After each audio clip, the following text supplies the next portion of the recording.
दोस्तों नमस्कार, ये है मार्गदर्शन फॉर सिविल सर्विसेज। मैं अनुराग चौधरी। दोस्तों उत्तर प्रदेश अधीनस्थ सेवा चयन आयोग द्वारा आयोजित प्रारंभिक अर्हता परीक्षा यानी पेट परीक्षा के लिए आज की वीडियो में प्रस्तुत है सामान्य ज्ञान के पाठ्यक्रम का 5वां यूनिट भारतीय संविधान एवं लोक प्रशासन, जिसमें हम भारतीय संविधान एवं लोक प्रशासन के विभिन्न टॉपिक्स जैसे भारतीय संविधान की मुख्य विशेषताएं, राज्य के नीति निर्देशक सिद्धांत, मौलिक अधिकार एवं मूल कर्तव्य, संसदीय शासन प्रणाली, संघीय प्रणाली, संघ एवं केंद्र शासित प्रदेश, केंद्र राज्य संबंध, न्यायिक ढांचा, सर्वोच्च न्यायालय, उच्च न्यायालय, जिला प्रशासन और स्थानीय निकाय तथा पंचायती राज संस्थाओं से संबंधित महत्वपूर्ण प्रश्नों को कवर करेंगे। दोस्तों भारतीय संविधान एवं राज्य व्यवस्था का ये वीडियो पीजीटी यानी प्रवक्ता परीक्षा नागरिक शास्त्र, गवर्नमेंट इंटर कॉलेज प्रवक्ता परीक्षा और उच्चतर शिक्षा असिस्टेंट प्रोफेसर तथा नेट जेआरएफ राजनीति विज्ञान के लिए भी बहुत ही उपयोगी तथा महत्वपूर्ण है। आप रिवीजन के लिए या भारतीय संविधान और राज्य व्यवस्था खंड के क्विक रिवीजन के लिए इस वीडियो का प्रयोग कर सकते हैं। तो आइए शुरू करते हैं आज का वीडियो। पेट परीक्षा सामान्य ज्ञान के लिए भारतीय संविधान एवं राज्य व्यवस्था पर आधारित विशेष अध्ययन सामग्री। दोस्तों सबसे पहले हम भारतीय संविधान की पृष्ठभूमि के बारे में पढ़ेंगे। देखिए, जो प्रश्न बहुत ही महत्वपूर्ण है संविधान और राज्य व्यवस्था में, तो सबसे पहले कैबिनेट मिशन के बारे में हम जानते हैं। दोस्तों कैबिनेट मिशन जो है ये 24 मार्च 1946 को भारत आया था। देखिए ये तिथि है 24 मार्च 1946 को कैबिनेट मिशन भारत आया। और 9 दिसंबर 1946 की तिथि बहुत ही महत्वपूर्ण है भारतीय संविधान में, क्योंकि 9 दिसंबर 1946 को संविधान सभा की पहली बैठक, इसके समय सच्चिदानंद सिन्हा को अस्थायी अध्यक्ष बनाया गया था। तो भारतीय संविधान सभा की पहली बैठक 9 दिसंबर 1946 को आयोजित की गई थी, जिसमें सच्चिदानंद सिन्हा को अस्थायी अध्यक्ष चुना गया था। 11 दिसंबर 1946 को संविधान सभा द्वारा डॉक्टर राजेंद्र प्रसाद को संविधान सभा का अस्थायी अध्यक्ष निर्वाचित किया गया था। दोस्तों हमारे जो संविधान निर्माण के लिए संविधान सभा का गठन किया गया था, उसमें बेनेगल नरसिंह राव, जिनको बी.एन. राव शॉर्ट में कहा जाता है, बी.एन. राव संविधान निर्माण के लिए संवैधानिक सलाहकार नियुक्त किए गए थे। और भारतीय संविधान के निर्माण के लिए महत्वपूर्ण प्रारूप समिति या जिसको ड्राफ्ट कमेटी कहा जाता है, इसके अध्यक्ष डॉक्टर भीमराव अंबेडकर थे। दोस्तों संविधान सभा में 13 दिसंबर 1946 की तिथि याद रखिए। संविधान सभा में 13 दिसंबर 1946 को जवाहरलाल नेहरू द्वारा उद्देश्य प्रस्ताव प्रस्तुत किया गया था और यही उद्देश्य प्रस्ताव बाद में प्रस्तावना के रूप में परिणित हुआ था। दोस्तों भारतीय संविधान कितने समय में बनकर तैयार हुआ था? तो 2 वर्ष 11 माह 18 दिन में तैयार हुआ था और संविधान सभा द्वारा 24 जनवरी 1950 को संविधान पर हस्ताक्षर किए गए थे। अब आइए देखते हैं दोस्तों भारतीय संविधान के प्रमुख स्रोत। जैसा कि भारतीय संविधान में के बारे में कहा जाता है कि भारतीय संविधान अनेक देशों की अच्छाइयों या अनेक देशों के शासन व्यवस्था के लिए जो मूलभूत चीज़ें थी उनको लेकर बनाया गया था। तो इसके अलावा इसकी आलोचना करते हुए ये भी कहा जाता है कि भारतीय संविधान उधार का थैला है, लेकिन हमने अन्य देशों के संविधानों से उन्हीं चीज़ों को ग्रहण किया है जो हमारे शासन व्यवस्था के लिए उपयुक्त थे। देखिए भारतीय संविधान के विदेशी स्रोतों में सबसे महत्वपूर्ण ब्रिटेन का संविधान है।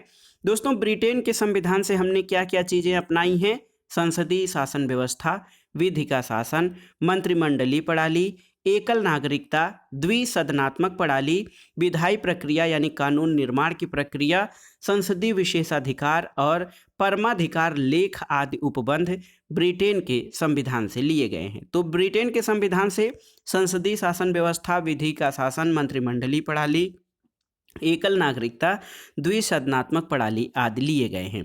दोस्तों अमेरिका का संविधान भी हमारे लिए बहुत ही महत्वपूर्ण है, क्योंकि अमेरिकी संविधान से हमने उद्देशिका का विचार, न्यायिक पुनर्विलोकन या जुडिशियल रिव्यू, न्यायपालिका की स्वतंत्रता, मूल अधिकार, उपराष्ट्रपति का पद, राष्ट्रपति पर महाभियोग और उच्चतम न्यायालय और उच्च न्यायालय के न्यायाधीशों को हटाए जाने के उपबंध, ये सब संयुक्त राज्य अमेरिका के संविधान से ग्रहण किए गए हैं।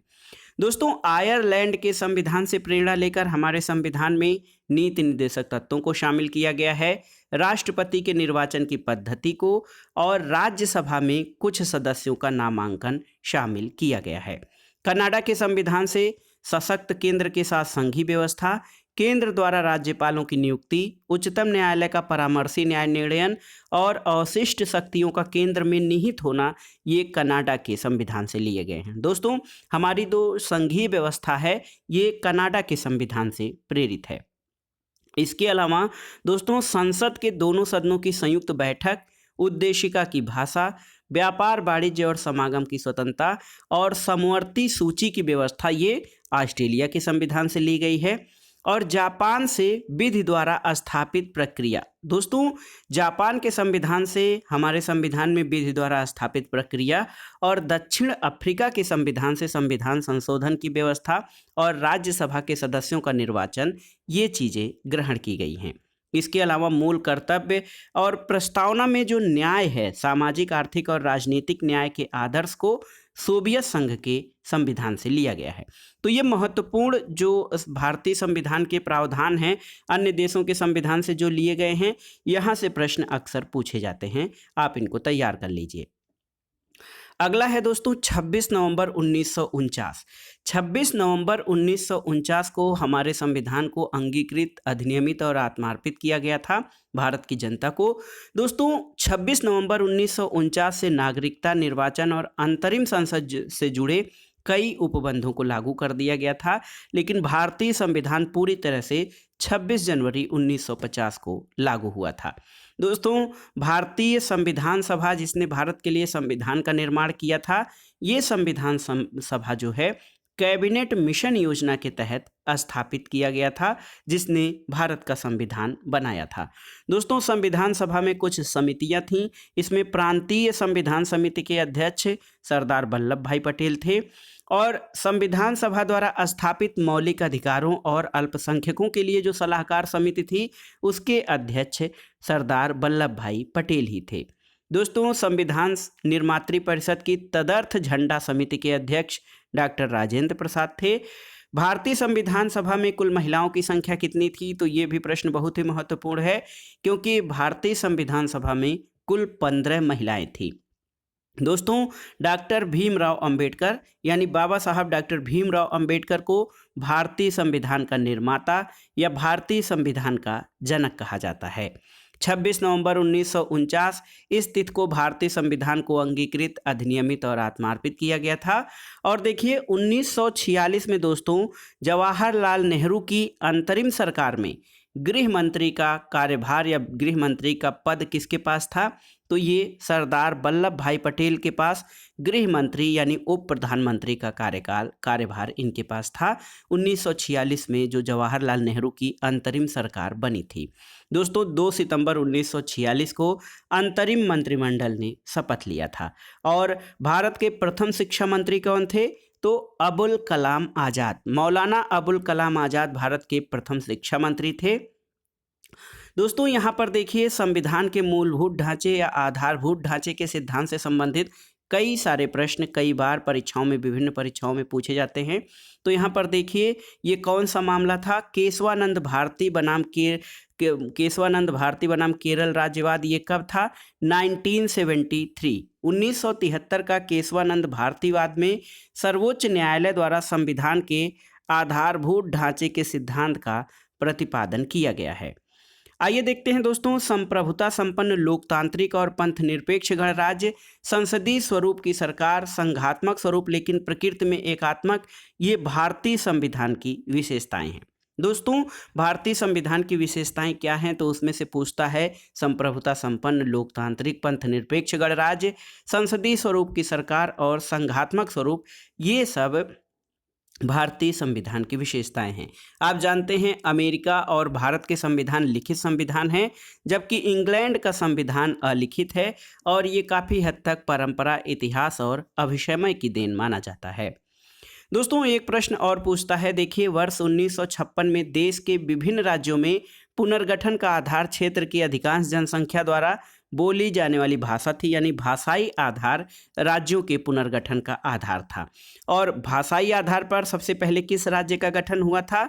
तो तेलुगु भाषी आंध्र प्रदेश राज्य का गठन सबसे पहले भाषाई आधार पर 1953 में हुआ था।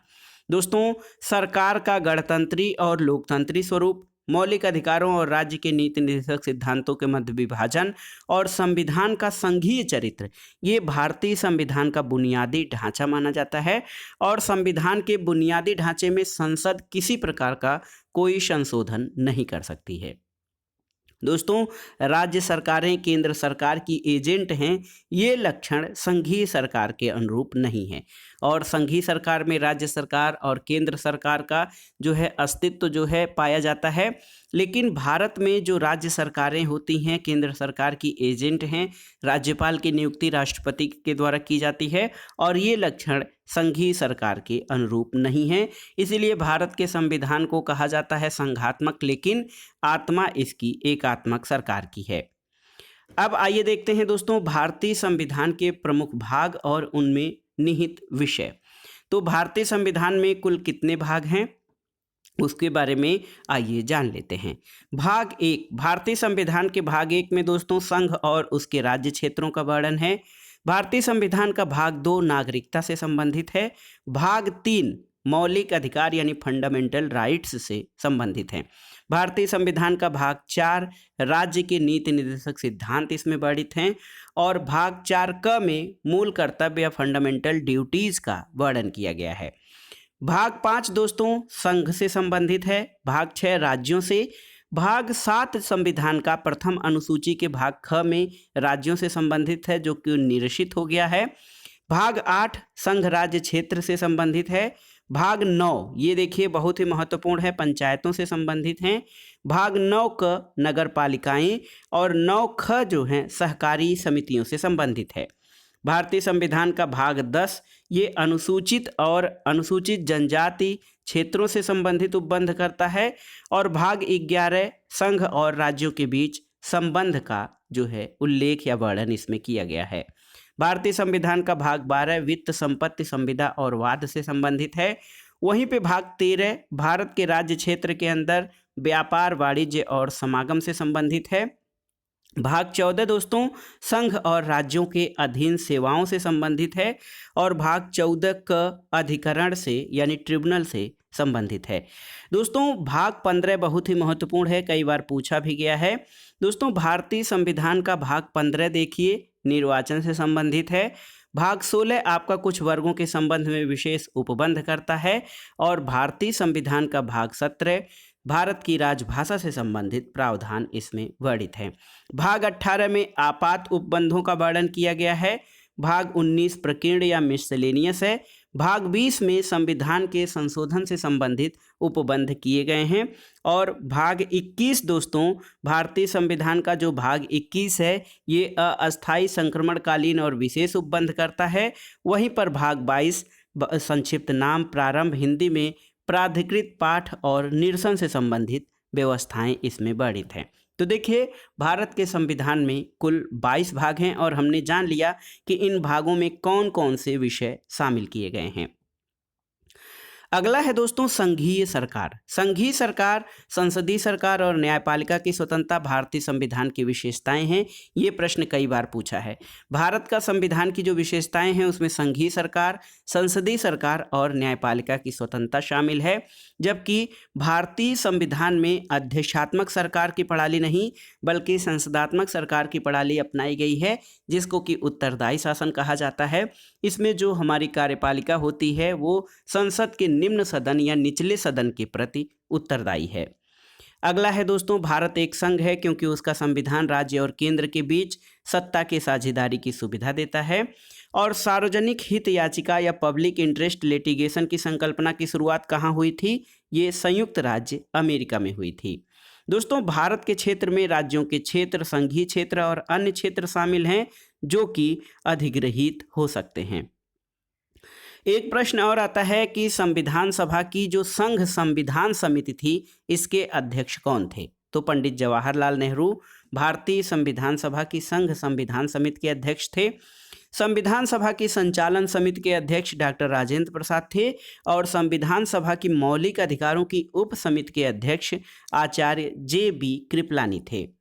दोस्तों, भारतीय संविधान में अगर जो अनुच्छेद, भाग और अनुसूचियों की बात की जाए तो देखिए, वर्तमान में भारतीय संविधान में मूल पाठ में 22 भाग, 395 अनुच्छेद और 12 अनुसूचियां हैं। लेकिन गणना की दृष्टि से देखा जाए तो संविधान में अनुच्छेदों की संख्या 400 या 450 से अधिक हो गई है, लेकिन वो जैसे कोई अनुच्छेद है उसमें क, ख, ग जोड़ दिए गए हैं, लेकिन मूल रूप से वो अनुच्छेद 395 ही हैं। तो वर्तमान में भारतीय संविधान के मूल पाठ में 22 भाग हैं, 395 अनुच्छेद और 12 अनुसूचियां हैं। संविधान सभा के जो मूल संविधान था उसमें 8 अनुसूचियां ही थीं। दोस्तों, विधायी विषयों को संविधान की 7वीं अनुसूची में रखा गया है और भारत के संविधान के अंतर्गत पुलिस, लोक स्वास्थ्य और स्वच्छता, प्रति व्यक्ति कर, निखात निधि, गैस और गैस संकर्म, कृषि, रेलवे, पुलिस, कारागार, पंचायती राज और भूमि सुधार, ये सभी राज्य सूची के विषय के अंतर्गत शामिल हैं। तो पुलिस, लोक स्वास्थ्य और इसके अलावा कृषि, रेलवे, पुलिस, कारागार, पंचायती राज और भूमि सुधार राज्य सूची के विषय हैं। देखिए, रेडियो, टेलीविज़न, शेयर बाजार, डाकघर, बचत बैंक, जनगणना, बैंकिंग, बीमा, रक्षा, रेलवे और निगम कर, ये संघ सूची के विषयों में शामिल हैं। इसी प्रकार दोस्तों, आर्थिक योजना, आपराधिक मामले, जनसंख्या नियंत्रण और परिवार नियोजन, शिक्षा, वन, दंड प्रक्रिया, विवाह विच्छेद और गोद लेना समवर्ती सूची के विषय हैं। संघ सूची के विषयों पर केंद्र सरकार कानून बनाती है, राज्य सूची के विषयों पर राज्य सरकार और समवर्ती सूची के विषयों पर केंद्र और राज्य सरकार दोनों ही कानून बना सकती हैं। दोस्तों, एक प्रश्न और पूछता है कि भारत का संविधान अवशिष्ट शक्तियां किसको प्रदान करता है? तो भारत का संविधान अवशिष्ट शक्तियां संघीय सरकार को प्रदान करता है। अनुच्छेद 343 हिंदी को भारत की राजभाषा घोषित करता है। तो दोस्तों, हिंदी भारत की राजभाषा है, ये अनुच्छेद 343 में वर्णित है। संविधान की उद्देशिका के अनुसार भारत राज्य हर व्यक्ति के सम्मान की रक्षा करेगा और इस उद्देश्य की पूर्ति प्रत्येक व्यक्ति के लिए उचित और मानवोचित कार्य परिस्थिति उपलब्ध कराकर की जाएगी। दोस्तों, भारतीय संविधान की प्रस्तावना के अंतर्गत भारत की सही नामावली क्या है, क्रम याद होना चाहिए आपको। देखिए, भारत की सही नामावली संपूर्ण प्रभुत्व संपन्न, समाजवादी, पंथ निरपेक्ष, लोकतंत्रात्मक गणराज्य है हमारा भारत। दोस्तों, संविधान की उद्देशिका में केवल एक बार संशोधन किया गया है, 42वें संविधान संशोधन अधिनियम 1976 के द्वारा, और 42वें संविधान संशोधन के द्वारा संविधान की उद्देशिका में 3 शब्दों को समाजवादी, पंथ निरपेक्ष और अखंडता जोड़ा गया था। दोस्तों, भारत के प्रथम प्रधानमंत्री की नियुक्ति गवर्नर जनरल के द्वारा की गई थी और माउंटबेटन प्रथम गवर्नर जनरल थे। संसदीय प्रणाली में द्विसदनीयता का क्या मतलब है? दोस्तों, संसदीय शासन प्रणाली में 2 सदन, एक उच्च सदन और निम्न सदन, जैसे भारत में उच्च सदन राज्यसभा और निम्न सदन लोकसभा है। दोस्तों, सरकार के संसदीय रूप की सबसे अनिवार्य विशेषता क्या है? तो ये है संसदीय प्रभुसत्ता। अगला है कि सरकार के संसदात्मक स्वरूप में राज्य की वास्तविक शक्तियां प्रधानमंत्री की अध्यक्षता वाली मंत्रिपरिषद में निहित होती हैं और राष्ट्रपति यहाँ नाम मात्र का प्रमुख होता है। दोस्तों, संसदीय शासन प्रणाली में लोकसभा द्वारा पारित अविश्वास प्रस्ताव के माध्यम से सरकार को अपदस्थ किया जा सकता है। अब आइए कुछ अनुच्छेद जो बार बार परीक्षाओं में पूछे जाते हैं इनके बारे में जान लेते हैं। भारतीय संविधान का अनुच्छेद 1 ये संघ का नाम और राज्य क्षेत्र के बारे में वर्णन करता है।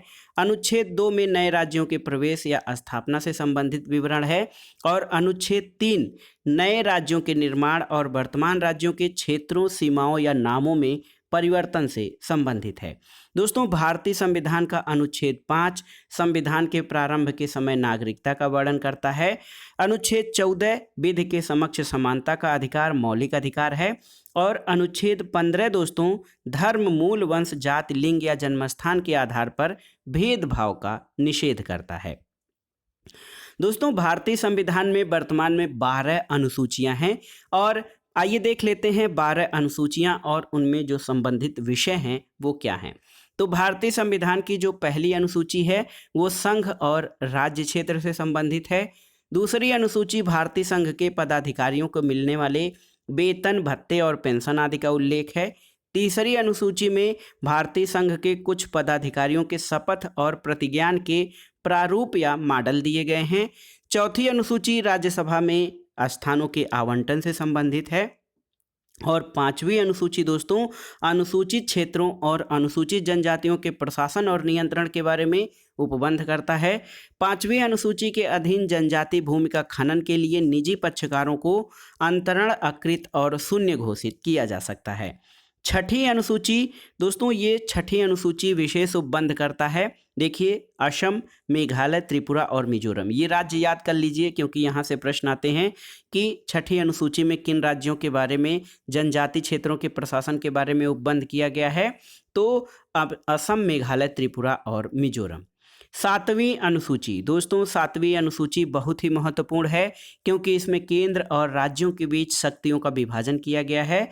और सातवीं अनुसूची में 3 सूचियां हैं, संघ सूची, राज्य सूची और समवर्ती सूची।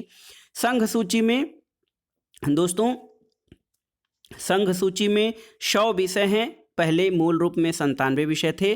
संघ सूची में विषयों की संख्या 100 है और राज्य सूची में विषयों की संख्या दोस्तों 61 है और समवर्ती सूची में कुल 52 विषय हैं और इन पर कानून बनाने का अधिकार संघ और राज्य दोनों को है। समवर्ती सूची में हमने चर्चा किया कि जो है कानून बनाने के अधिकार संघ और राज्य दोनों को है।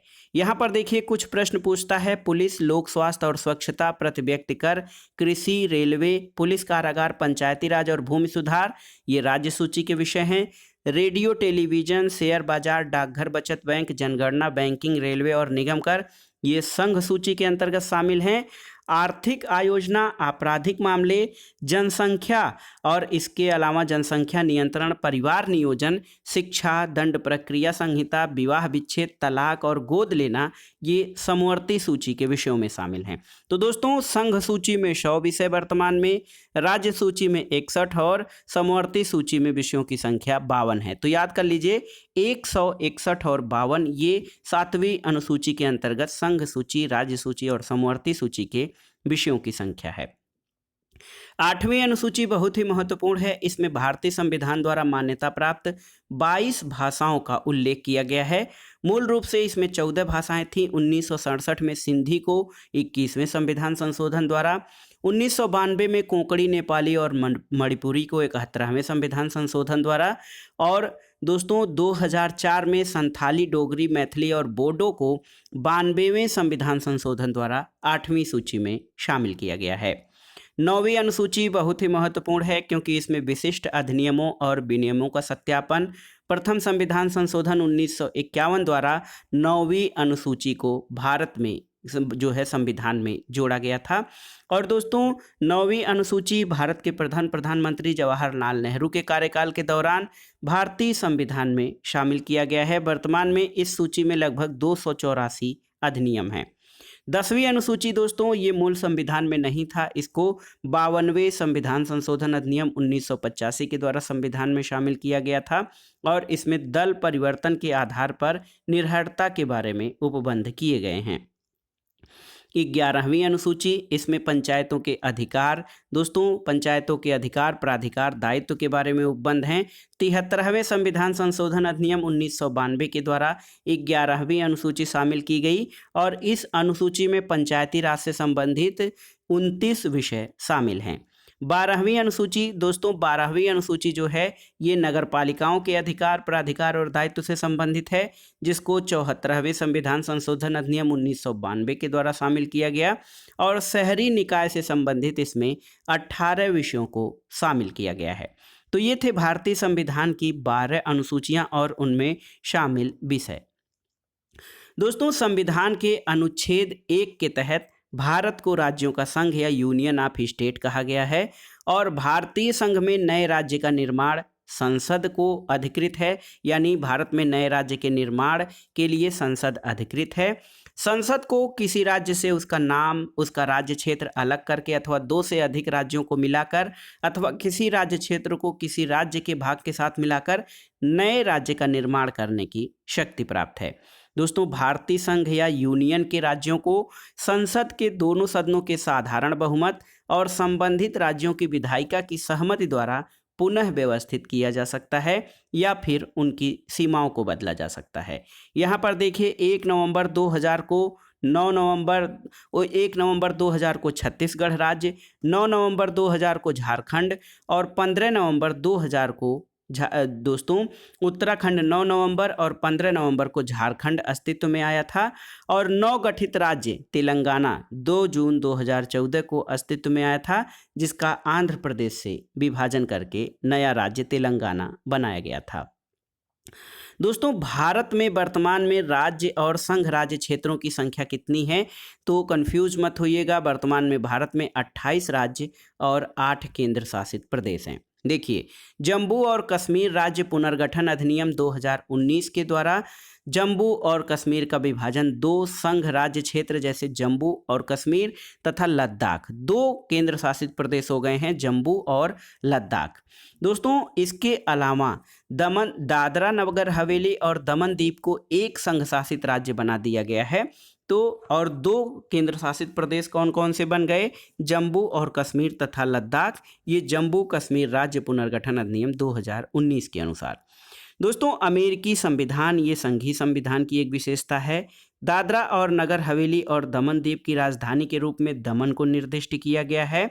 और दोस्तों, आप जानते हैं कि दादरा और नगर हवेली और दमन और दीव ये संघ राज्य क्षेत्रों का विलय अधिनियम 2019 के तहत 2 संघ राज्य क्षेत्रों का विलय करके एक बना दिया गया है।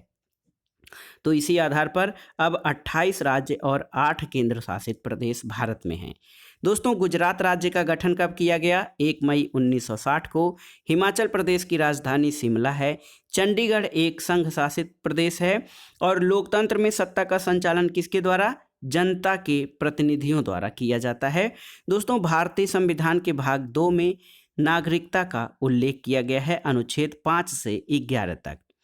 अब आइए देखते हैं नए राज्यों के गठन का वर्ष, क्योंकि यहाँ से कई सारे प्रश्न पूछे जाते हैं, या तो सीधे सीधे या मिलान कराने के लिए। आंध्र प्रदेश राज्य का गठन 1953 में, गुजरात का गठन 1960 में, नागालैंड 1963 में और हरियाणा 1966 में गठित हुआ था। हिमाचल प्रदेश 1971 में, मेघालय 1972 में, मणिपुर और त्रिपुरा दोस्तों 1972 में, यानी मेघालय, मणिपुर और त्रिपुरा 1972 में ये राज्य अस्तित्व में आए थे। और सिक्किम दोस्तों 36वें संविधान संशोधन 1975 के द्वारा भारत का राज्य बना था। मिजोरम, अरुणाचल प्रदेश और गोवा 1987 ईस्वी में और छत्तीसगढ़, उत्तराखंड और झारखंड राज्यों का गठन 2000 ईस्वी में तथा तेलंगाना जो नवीनतम राज्य है 2014 ईस्वी में आंध्र प्रदेश को काटकर बनाया गया था। दोस्तों, भारतीय नागरिकता अधिनियम 1955 के द्वारा भारतीय नागरिकता प्राप्त की जा सकती है किस प्रकार द्वारा, 5 प्रकार के द्वारा, जैसे जन्म के द्वारा, रक्त संबंध या वंश परंपरा के द्वारा, रजिस्ट्रेशन या पंजीयन के द्वारा, देशीकरण के द्वारा और किसी भूभाग के सम्मिलन द्वारा भारतीय नागरिकता प्राप्त की जा सकती है। दोस्तों, किसी व्यक्ति को भारतीय नागरिकता के लिए आवेदन करने से पूर्व कम से कम 5 वर्ष की अवधि तक भारत में रहना अनिवार्य है। और नागरिकता अधिनियम 1955 के द्वारा प्रदत्त शक्ति के अधीन केंद्रीय सरकार को इस प्रश्न का निर्धारण करने का एकमात्र निर्णयाधिकार है कि एक व्यक्ति जो भारत का नागरिक था विदेशी राज्य की नागरिकता अर्जित करने के बाद भारतीय नागरिकता खो देता है। दोस्तों, नागरिकता के बारे में विधि बनाने की संपूर्ण शक्तियां संसद में निहित हैं, तो याद रखिएगा। और भारतीय संविधान का भाग 3 मूल अधिकार, भाग 4 राज्य के नीति निर्देशक सिद्धांत और भाग 4 क में मूल कर्तव्यों का उल्लेख किया गया है। वर्तमान में मूल अधिकारों की संख्या कितनी है, ये भी प्रश्न पूछता है। तो वर्तमान में मूल अधिकारों की संख्या 6 है, जबकि मूल संविधान में मूल अधिकार 7 थे। संपत्ति के अधिकार को दोस्तों अब मूल अधिकारों की श्रेणी से हटाकर उसे विधिक अधिकार बना दिया गया है, तो अब वर्तमान में मूल अधिकार 6 रह गए हैं। दोस्तों 44वें संविधान संशोधन अधिनियम 1978 के द्वारा अनुच्छेद 31 और अनुच्छेद 19 के खंड 1 के उपखंड च में उल्लिखित संपत्ति के अधिकार को मौलिक अधिकार की सूची से हटा दिया गया है और संपत्ति के अधिकार को अब अनुच्छेद 300 क के अंतर्गत कानूनी या विधिक अधिकार बना दिया गया है।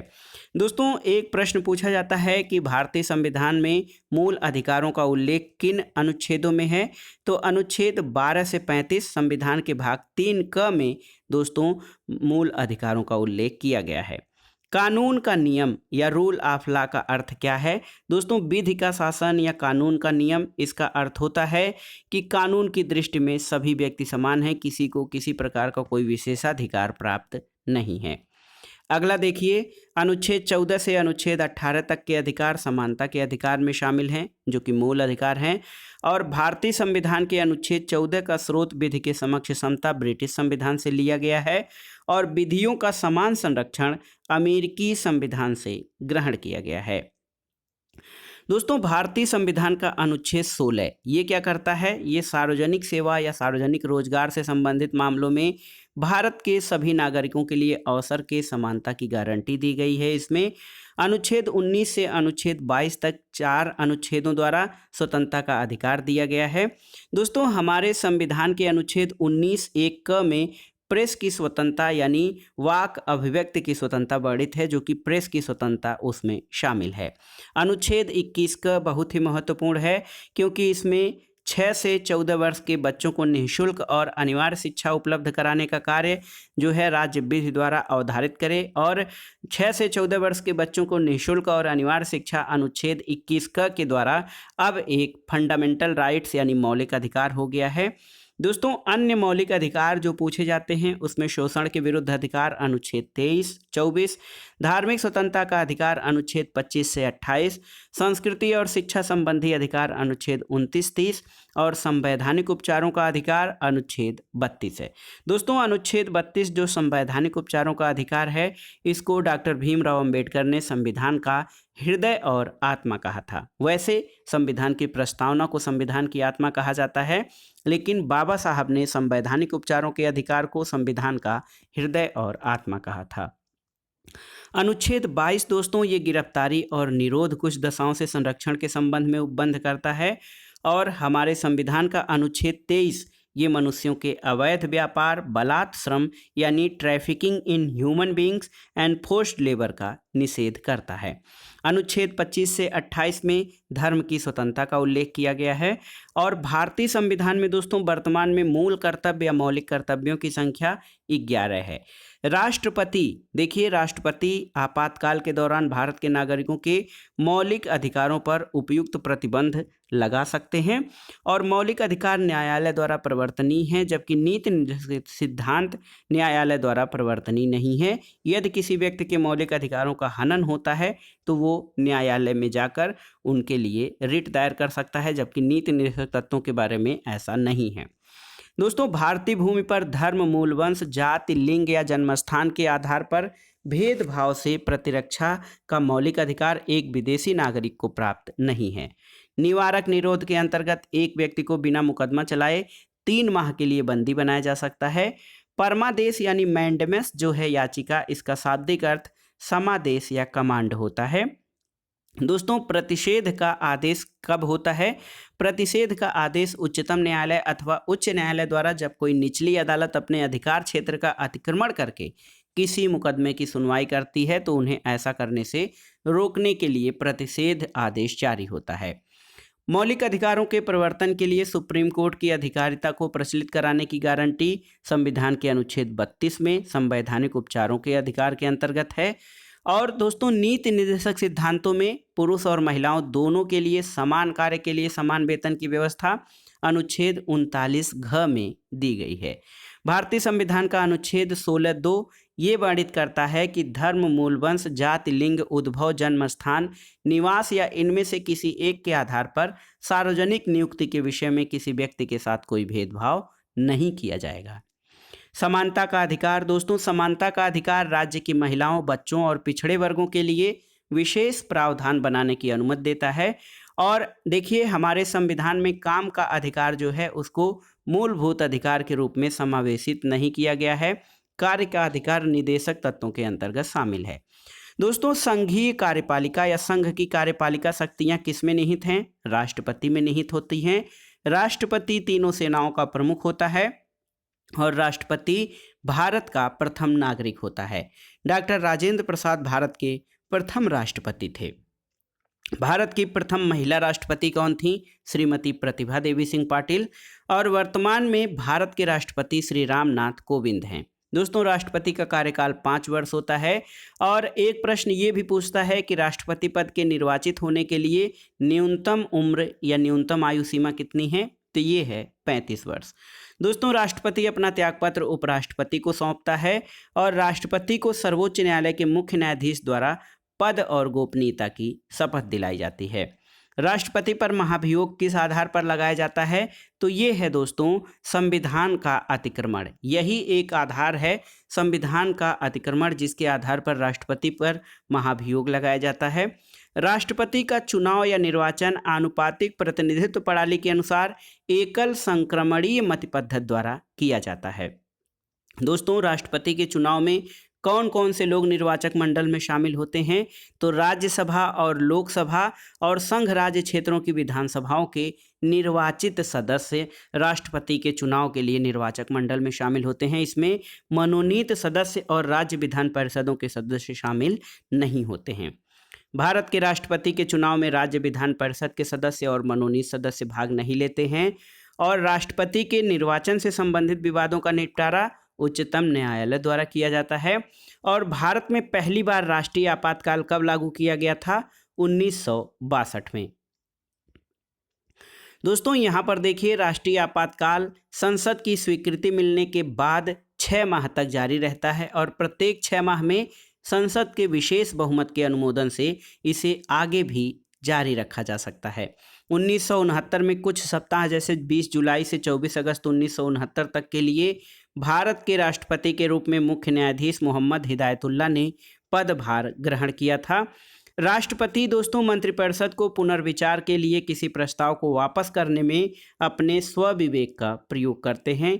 इसके अलावा राष्ट्रपति द्वारा आपात स्थिति की घोषणा के लिए संघीय मंत्रिमंडल का लिखित परामर्श आवश्यक होगा। और यहाँ पे मैं आपको एक प्रश्न दे रहा हूँ कि ये व्यवस्था किस संविधान संशोधन के द्वारा की गई है? आपको बताना है कि राष्ट्रपति द्वारा आपात स्थिति की घोषणा के लिए संघीय मंत्रिमंडल का लिखित परामर्श जरूरी है। किस संविधान संशोधन के द्वारा ये व्यवस्था की गई है? दोस्तों एक प्रश्न और है कि किसी राज्य में आपातकाल घोषित करने का अधिकार किसको है? तो ये अधिकार राष्ट्रपति को है। दोस्तों भारतीय संविधान में 3 प्रकार के आपात का उल्लेख किया गया है। अनुच्छेद 352 के द्वारा राष्ट्रीय आपातकाल, अनुच्छेद 356 के द्वारा राज्यों में राष्ट्रपति शासन या संवैधानिक तंत्र की विफलता और अनुच्छेद 360 में वित्तीय आपातकाल का प्रावधान किया गया है। अगला है दोस्तों राष्ट्रपति जो है अनुच्छेद 352 के तहत शब्द याद करिए, युद्ध, बाह्य आक्रमण या सशस्त्र विद्रोह के समय मंत्रिमंडल के परामर्श पर राष्ट्रीय आपातकाल घोषित करते हैं। इसके अलावा अनुच्छेद 356 के तहत राज्यों में संवैधानिक तंत्र विफल होने पर राष्ट्रपति शासन लागू किया जाता है। और अनुच्छेद 360 के तहत वित्तीय अस्थिरता के समय मंत्रिमंडल के परामर्श पर वित्तीय आपातकाल की घोषणा की जाती है। लेकिन भारत में देखिए राष्ट्रीय आपातकाल और राष्ट्रपति शासन लगाया जा चुका है, लेकिन दोस्तों भारत में वित्तीय आपातकाल अभी तक कभी लागू नहीं हुआ है। भारतीय संसद के भाग कौन से हैं या भारतीय संसद किससे मिलकर बनी है? तो दोस्तों भारतीय संसद राष्ट्रपति, राज्यसभा और लोकसभा से मिलकर बनती है। राज्यसभा को उच्च सदन कहा जाता है और राज्यसभा को बुजुर्गों की सभा या लॉर्ड्स ऑफ एल्डर्स भी कहा जाता है। दोस्तों लोकसभा को निम्न सदन या लोकप्रिय सदन कहा जाता है। राज्यसभा एक अस्थायी सदन है, इसे भंग नहीं किया जा सकता है। एक प्रश्न इंपॉर्टेंट है कि राज्यसभा के 1/3 सदस्य प्रत्येक 2 वर्ष बाद अपना कार्यकाल पूरा करके सेवानिवृत्त हो जाते हैं और राज्यसभा के सदस्यों का कार्यकाल 6 वर्ष होता है। देखिए, राज्यसभा अस्थायी सदन है, इसका विघटन नहीं होता है और राज्यसभा के 1/3 सदस्य प्रत्येक 2 वर्ष बाद अपना कार्यकाल पूरा करके सेवानिवृत्त होते हैं। इनके सदस्यों का कार्यकाल 6 वर्ष होता है। दोस्तों, राज्यसभा में 12 सदस्य राष्ट्रपति द्वारा मनोनीत किए जाते हैं, जो कि साहित्य, कला, विज्ञान और समाज सेवा के संबंध में ख्याति प्राप्त लोग होते हैं। राज्यसभा सदस्यों के लिए न्यूनतम आयु सीमा कितनी है? तो राज्यसभा के सदस्यों के लिए न्यूनतम आयु सीमा 30 वर्ष है, जबकि लोकसभा सदस्यों के लिए न्यूनतम आयु 25 वर्ष होना आवश्यक है। सामान्य रूप से लोकसभा के सदस्यों का कार्यकाल कितना होता है? 6 वर्ष होता है। और दोस्तों, राज्यसभा के सदस्यों का निर्वाचन किस प्रकार से होता है? तो ये विधानसभा के निर्वाचित सदस्यों के द्वारा आनुपातिक प्रतिनिधित्व पद्धति के द्वारा एकल संक्रमणीय मत पद्धति के आधार पर राज्यसभा यानी जो हमारा उच्च सदन है उसके सदस्यों का निर्वाचन होता है। राज्यसभा के उपसभापति कौन होते हैं? तो ये राज्यसभा के सदस्यों द्वारा नियुक्त किए जाते हैं, जबकि राज्यसभा का सभापति जो है उपराष्ट्रपति होते हैं, जो राज्यसभा के पदेन सभापति होते हैं। जो मनोनयन की बात अभी हमने किया है दोस्तों, राष्ट्रपति राज्यसभा में 12 सदस्यों का मनोनयन कर सकते हैं। ये लोग साहित्य, विज्ञान, कला और समाज सेवा के क्षेत्र में विशेष ज्ञान या व्यवहारिक अनुभव रखने वाले व्यक्ति होते हैं। भारतीय संघीय कार्यपालिका में राष्ट्रपति और मंत्रिपरिषद होती है। जवाहरलाल नेहरू के बाद लाल बहादुर शास्त्री भारत के दूसरे प्रधानमंत्री थे। दोस्तों, लोकसभा के सदस्यों का निर्वाचन किस प्रकार होता है? तो ये प्रत्यक्ष रूप से जनता द्वारा लोकसभा के सदस्यों का निर्वाचन किया जाता है। लोकसभा को लोकप्रिय सदन या जनता का सदन भी कहा जाता है। दोस्तों, ऐसा व्यक्ति जो संसद का सदस्य नहीं है, मंत्री पद पर नियुक्त किया जा सकता है, लेकिन उस व्यक्ति को 6 महीने के अंदर संसद का सदस्य बनना आवश्यक है। दोस्तों, भारत की भूतपूर्व प्रधानमंत्री श्रीमती इंदिरा गांधी मोतीलाल नेहरू की पोती थीं और ये प्रश्न भी एक बार पूछा गया है। भारत में 25 अक्टूबर 1951 से 21 फरवरी 1952 के बीच प्रथम आम चुनाव हुए थे। दोस्तों, भारतीय राजनीतिक व्यवस्था में कार्यपालिका जो है ये विधायिका के प्रति उत्तरदायी है। आप जानते हैं भारत में संसदीय शासन प्रणाली को अपनाया गया है, जिसमें कार्यपालिका विधायिका के प्रति या संसद के निम्न सदन के प्रति उत्तरदायी होती है। सरकार के संसदीय स्वरूप में संसद को वास्तविक शक्तियां प्राप्त होती हैं और संसद कानून निर्माण करने वाली सर्वोच्च संस्था है। दोस्तों, राज्यसभा के अधिकतम सदस्य संख्या कितनी है? ये 250 है। 0 आवर या शून्यकाल किसे कहते हैं? तो शून्यकाल लोकसभा में दोपहर 12 बजे से 1 बजे तक का समय होता है। अध्यक्ष, दोस्तों, जो अध्यक्ष या लोकसभा स्पीकर होता है ये सिर्फ मतों की संख्या बराबर होने पर अपने मत के अधिकार का प्रयोग कर सकता है, अन्यथा नहीं। दोस्तों, श्रीमती इंदिरा गांधी जब भारत की प्रधानमंत्री बनी तो भारत के राष्ट्रपति कौन थे? डॉक्टर सर्वपल्ली राधाकृष्णन। सर्वोच्च न्यायालय का न्यायाधीश बनने के लिए न्यूनतम योग्यता 5 वर्ष के लिए या 2 से अधिक उच्च न्यायालयों में न्यायाधीश बने रहना है, या सर्वोच्च न्यायालय का न्यायाधीश बनने के लिए न्यूनतम योग्यता उच्च न्यायालय में 10 वर्षों की वकालत है। भारत में न्यायिक समीक्षा या जुडिशियल रिव्यू की शक्ति किसको है? सर्वोच्च न्यायालय को प्राप्त है और उच्च न्यायालय के न्यायाधीश राष्ट्रपति द्वारा नियुक्त किए जाते हैं। दोस्तों, पुडुचेरी संघ राज्य क्षेत्र की न्यायपालिका मद्रास उच्च न्यायालय के प्रशासनिक नियंत्रण के अधीन है। तो याद रखिए, पुडुचेरी संघ शासित प्रदेश की न्यायपालिका मद्रास उच्च न्यायालय के प्रशासनिक नियंत्रण में आती है। दोस्तों, भारत के 42वें मुख्य न्यायाधीश कौन थे? HL दत्तू। और आपको बताना है कि वर्तमान में भारत के मुख्य न्यायाधीश कौन है, ये प्रश्न भी आपसे पूछा जा सकता है। देखिए, यहाँ पर ये पुराना डेटा है। मुख्य न्यायाधीश अरविंद बोबड़े, क्योंकि इस समय भारत के मुख्य न्यायाधीश जस्टिस रमन्ना है। इनका पूरा नाम आपको बताना है कमेंट बॉक्स में। दोस्तों, उच्चतम न्यायालय में कितने न्यायाधीश हैं? तो एक मुख्य और 33 अन्य न्यायाधीश यानी 34 न्यायाधीश हैं। और देखिए, लोक अदालतों के अधिवेशनों की अध्यक्षता कौन करता है? ये जिला न्यायाधीश या डिस्ट्रिक्ट जज करता है। भारत के सर्वोच्च न्यायालय के मूल अधिकारों के प्रवर्तन के लिए 5 प्रकार की रिट जारी करने का अधिकार है। ये प्रश्न भी पूछा जाता है। सर्वोच्च न्यायालय अनुच्छेद 32 के द्वारा दोस्तों ये रिट जारी करने का अधिकार मिलता है।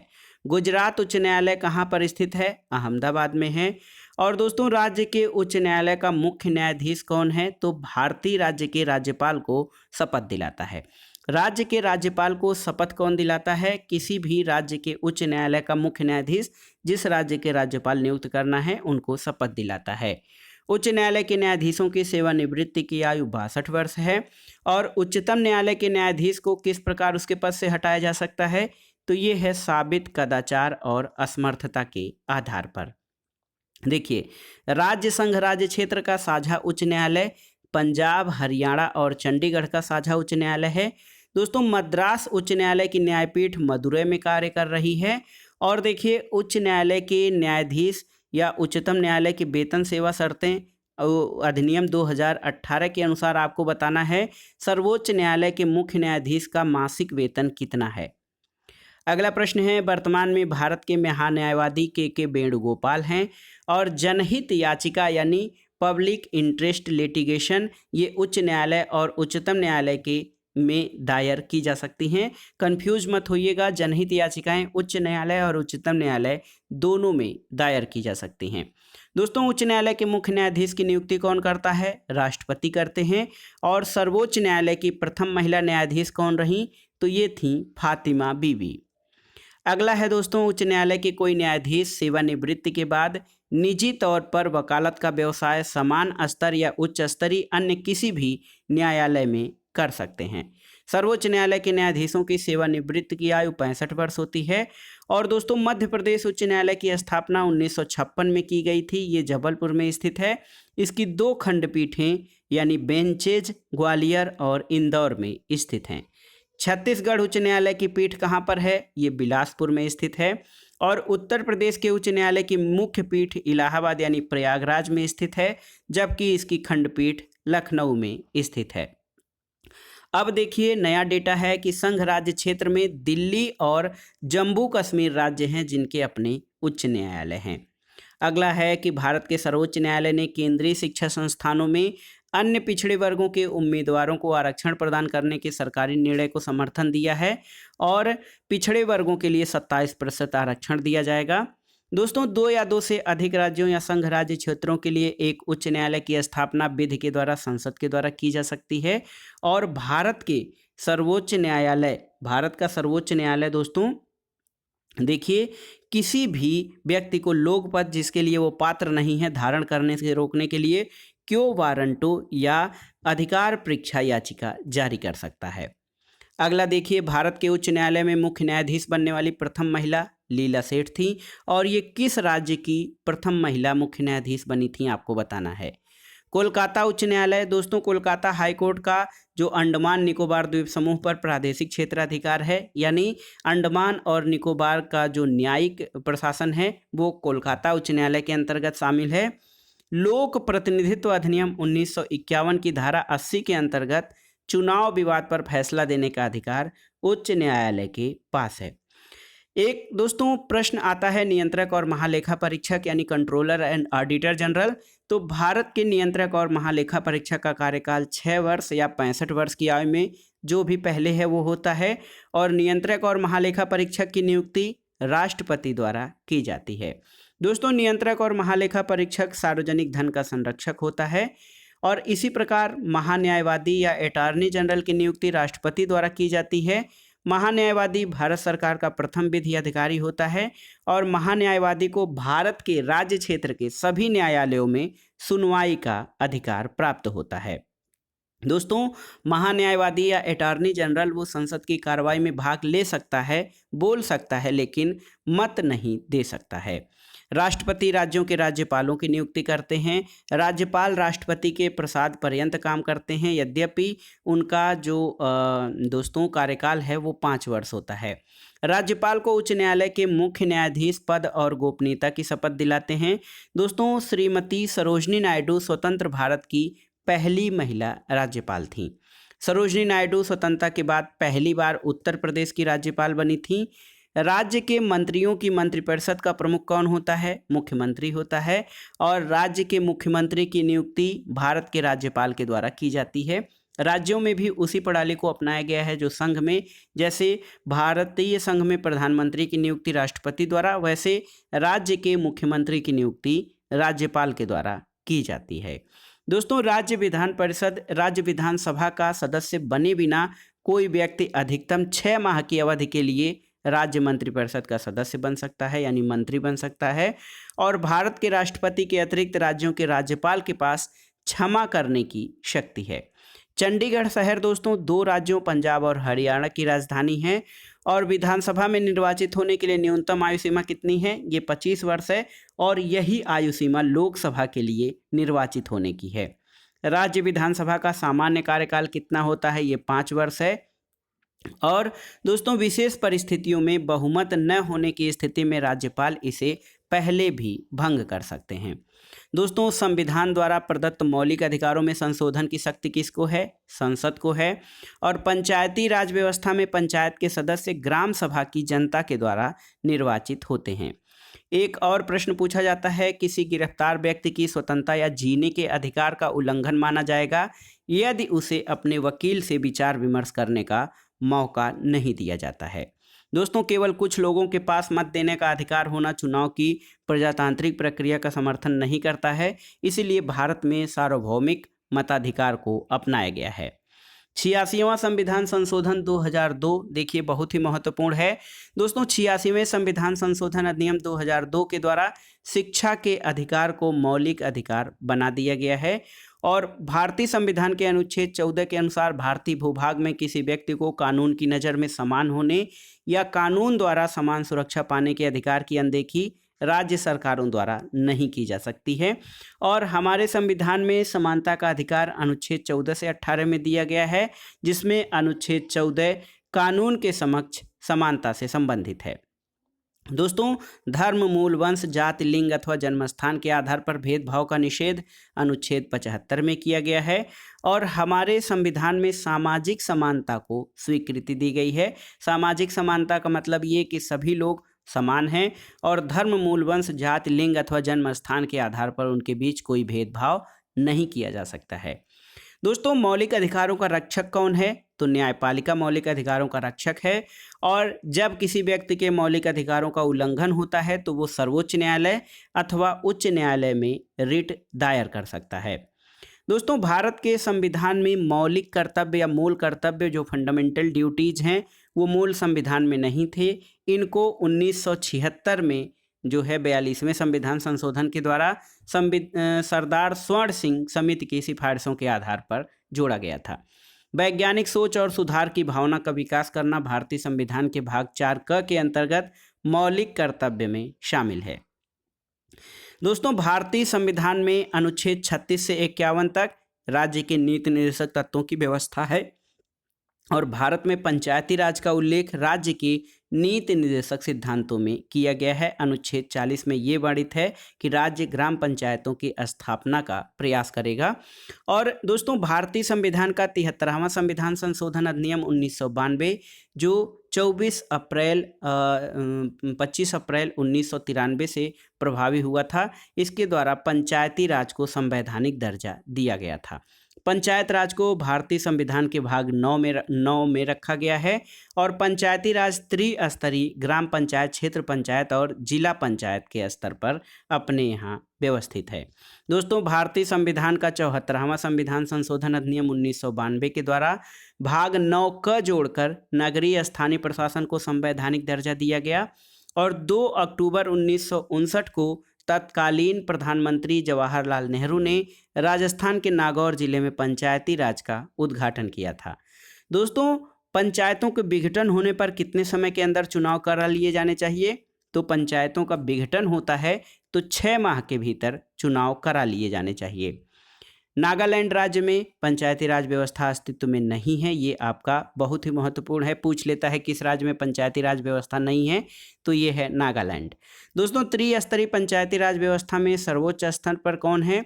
तो ये है जिला परिषद, क्योंकि ग्राम स्तर पर ग्राम पंचायतें और उसके बाद दोस्तों क्षेत्र पंचायत और जिला परिषदें हैं। पंचायती राज स्वशासन की एक योजना है जो कि जो है दोस्तों तृणमूल लोकतंत्र की स्थापना करता है। और पंचायती राज का उद्देश्य प्रजातंत्र का विकेंद्रीकरण करना है। नगर निगम के प्रधान कौन होते हैं? तो मेयर नगर निगम के प्रधान होते हैं दोस्तों। और भारत में मंत्रिपरिषद तब तक अस्तित्व में बनी रहती है जब तक उसके पास लोकसभा के सदस्यों के बहुमत का समर्थन होता है। यदि लोकसभा का अध्यक्ष अपने कार्यकाल से पहले अपना पद त्यागना चाहे तो वो अपना त्यागपत्र किसे देता है? तो लोकसभा के उपाध्यक्ष को भेजता है। दोस्तों, भारतीय संविधान का अनुच्छेद 253 बहुत ही महत्वपूर्ण है। ये संसद को अंतर्राष्ट्रीय समझौतों को लागू करने के लिए कानून बनाने का अधिकार देता है। और लोकसभा चुनाव 2014 में सर्वाधिक सीटें किसने हासिल की थी? तो भारतीय जनता पार्टी ने। दोस्तों, लोकसभा में विरोधी दल के नेता को क्या मिलता है, कौन सा दर्जा? तो केंद्रीय कैबिनेट मंत्री का दर्जा लोकसभा में विरोधी दल के नेता को दिया जाता है। अगला है कि एच.डी. देवगौड़ा के बाद भारत के प्रधानमंत्री कौन बने थे? इंद्र कुमार गुजराल यानी आई.के. गुजराल एच.डी. देवगौड़ा के बाद भारत के प्रधानमंत्री बने थे। लोकसभा में सर्वाधिक सीटों की संख्या किस राज्य में है? तो दोस्तों, ये राज्य है उत्तर प्रदेश।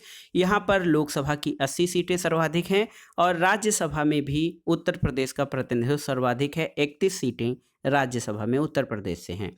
दोस्तों, उत्तर प्रदेश राज्य का लोकसभा और राज्यसभा दोनों में सर्वाधिक प्रतिनिधित्व है।